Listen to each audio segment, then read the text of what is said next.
My precious children of God, I welcome all of you to this program and I greet each one of you in the mighty name of our Lord and Savior Jesus Christ. വിലയേറിയ ദൈവമക്കളെ, ഈ പരിപാടിയിലേക്ക് നിങ്ങൾക്ക് എല്ലാവർക്കും സ്വാഗതം. നമ്മുടെ കർത്താവും രക്ഷിതാവുമായ യേശുക്രിസ്തുവിന്റെ വല്ലഭത്വമുള്ള നാമത്തിൽ സ്നേഹവന്ദനങ്ങൾ. The promised verse which is given to us today is from Zechariah chapter 8 verse 12. സെക്കരിയാവ് 8:12 കാണുന്ന വചനമാണ് ഇന്ന് നമുക്ക് വാഗ്ദത്തമായി നൽകപ്പെട്ടിരിക്കുന്നത്. The seed will grow well, the vine will yield its fruit, the ground will produce its crops. ദൈവത്തിന്റെ അനുഗ്രഹം ഇതാകുന്നു: വിത സമാധാനത്തോടെ ആയിരിക്കും, മുന്തിരിവള്ളി ഫലം കായ്ക്കും, ഭൂമി അനുഭവം നൽകും.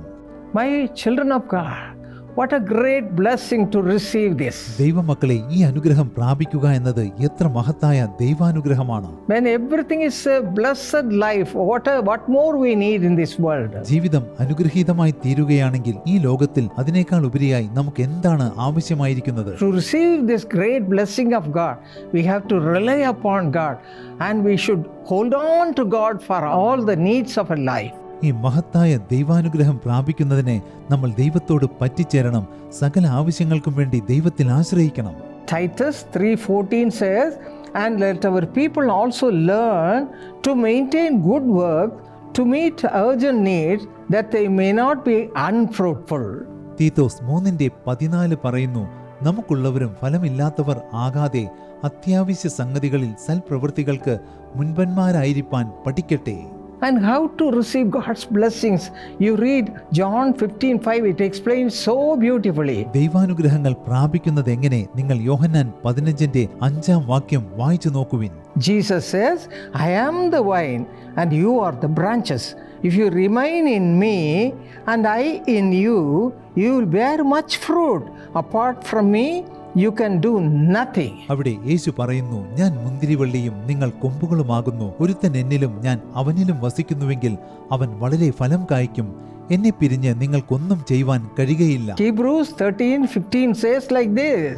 എബ്രായർ 13:15 ഇപ്രകാരം പറയുന്നു, Through Jesus, therefore, let us continually offer to God a sacrifice of praise, the fruit of lips that openly profess his name.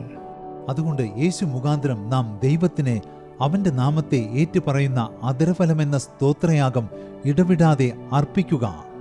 Learn to offer a sacrifice of praise all the time, my children of God. ദൈവമക്കളെ, അധരഫലമെന്ന സ്തോത്രയാഗം ഇടവിടാതെ അർപ്പിക്കുവാൻ പഠിക്കുവിൻ.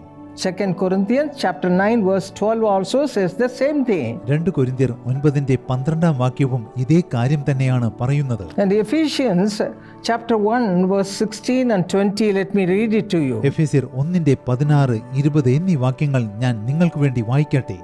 I have not stopped giving thanks for you, remembering you in my prayers. I keep asking that the God of our Lord Jesus Christ, the glorious Father, may give you the spirit of wisdom and revelation, that you may know him better. Pray that the eyes of your heart may be enlightened, in order that you may know the hope to which he has called in his holy people. നിങ്ങൾക്ക് വേണ്ടി ഇടവിടാതെ സ്തോത്രം ചെയ്ത് എന്റെ പ്രാർത്ഥനയിൽ നിങ്ങളെ ഓർത്തും കൊണ്ട് നമ്മുടെ കർത്താവായ യേശുക്രിസ്തുവിന്റെ ദൈവവും മഹത്വവുമുള്ള പിതാവുമായവൻ നിങ്ങൾക്ക് തന്നെക്കുറിച്ചുള്ള പരിജ്ഞാനത്തിൽ ജ്ഞാനത്തിന്റെയും വെളിപ്പാടിന്റെയും ആത്മാവിനെ തരേണ്ടതിനും നിങ്ങളുടെ ഹൃദയദൃഷ്ടി പ്രകാശിപ്പിച്ചിട്ട് അവന്റെ വിളിയാലുള്ള ആശ ഇന്നതെന്നും വിശുദ്ധന്മാരിൽ അവന്റെ അവകാശത്തിന്റെ മഹിമാധനം ഇന്നതെന്നും അവന്റെ ബലത്തിൻ വല്ലഭത്വത്തിൻ വ്യാപാരത്താൽ വിശ്വസിക്കുന്ന നമുക്ക് വേണ്ടി വ്യാപരിക്കുന്ന അവന്റെ ശക്തിയുടെ അളവറ്റ വലിപ്പം ഇന്നതെന്ന് നിങ്ങൾ അറിയേണ്ടതിനും പ്രാർത്ഥിക്കുന്നു. Yes, my beloved children of God, we have to praise God from the bottom of our heart for receiving every blessing from him. അതെ, ദൈവമക്കളെ, ദൈവദാസന്മാരെ, ദൈവത്തിൽ നിന്ന് സകല അനുഗ്രഹവും പ്രാപിക്കുന്നതിനെ ഹൃദയാന്തർ ഭാഗത്തിൽ നിന്ന് നമ്മൾ ദൈവത്തിന് സ്തോത്രം കരയറ്റണം. 1 Thessalonians 5:18 also says the same thing. 1 തെസ്സലോനിക്കർ 5:18 ഇതേ കാര്യം തന്നെ പറയുന്നു. By doing this, by praising God at all times for all his blessings, we receive a life which is full of God's abundant blessings. ദൈവാനുഗ്രഹങ്ങൾക്കായി എപ്പോഴും ദൈവത്തെ സ്തുതിക്കുന്നതിലൂടെ സമൃദ്ധമായ ദൈവാനുഗ്രഹങ്ങൾ നിറഞ്ഞ ഒരു ജീവിതം നമുക്ക് ലഭിക്കുന്നു. And also the peace and joy of the Lord will fill us every time we give him thanksgiving. മാത്രമല്ല നമ്മൾ ദൈവത്തിന് സ്തോത്രം കരയേറ്റുമ്പോഴെല്ലാം ദൈവത്തിന്റെ സമാധാനവും സന്തോഷവും നമ്മിൽ വന്ന് നിറയും. My friends, let us give our lives to God. സ്നേഹിതന്മാരെ, നമുക്ക് ജീവിതം ദൈവത്തിന് സമർപ്പിക്കാം. Remember the things that we have received from him. നമ്മൾ ദൈവത്തിൽ നിന്ന് പ്രാപിച്ച നന്മകൾ ഓർക്കുവിൻ. And even now let us thank God for his mercy. ഇപ്പോഴും ദൈവത്തിന്റെ ദയയ്ക്കായി ദൈവത്തിന് സ്തോത്രം Shall we കരയേറ്റാം. pray? നമുക്ക് പ്രാർത്ഥിക്കാം. Our precious heavenly Father, വിലയേറിയ സ്വർഗീയ പിതാവേ, thank you Lord for all the blessings you have already given to us, Father. കർത്താവേ, അങ്ങ് ഞങ്ങൾക്ക് നൽകിയിരിക്കുന്ന എല്ലാ അനുഗ്രഹങ്ങൾക്കും നന്ദി. Thank you Lord for all your goodness and mercy. പിതാവേ, അങ്ങയുടെ നന്മയ്ക്കും കരുണയ്ക്കും നന്ദി. Even now your people may be asking so many blessings from you, O ഇപ്പോഴും Father. അങ്ങയുടെ മക്കൾ അങ്ങിൽ നിന്ന് നിരവധി അനുഗ്രഹങ്ങൾക്കായി യാചിക്കുകയാവാം. Supply all their കർത്താവേ, needs. അവരുടെ ആവശ്യങ്ങൾ Let them be നിറവേറ്റണമേ. blessed abundantly. അവർ സമൃദ്ധമായ അനുഗ്രഹങ്ങൾ In പ്രാപിക്കട്ടെ. Jesus' name we pray. യേശുവിന്റെ നാമത്തിൽ ഞങ്ങൾ പ്രാർത്ഥിക്കുന്നു. Amen. Amen. My friends, are you looking for a beautiful partner in your life?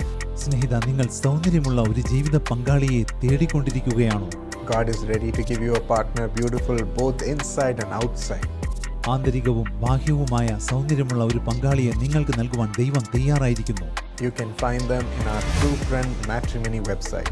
ഞങ്ങളുടെ ട്രൂ ഫ്രണ്ട് മാട്രിമണി വെബ്സൈറ്റിൽ നിങ്ങൾക്ക് ആ പങ്കാളിയെ കണ്ടെത്താം.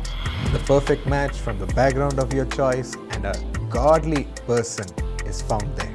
നിങ്ങൾക്ക് ഇഷ്ടമുള്ള ബാക്ക്ഗ്രൗണ്ടിൽ നിന്ന് നിങ്ങൾക്ക് പൊരുത്തമുള്ള ദൈവഭക്തിയുള്ള ഒരു പങ്കാളിയെ നിങ്ങൾക്ക് കണ്ടെത്താം. Contact True Friend Matrimony website today. ഇന്ന് തന്നെ ട്രൂ ഫ്രണ്ട് മാട്രിമണി വെബ്സൈറ്റുമായി ബന്ധപ്പെടുവിൻ.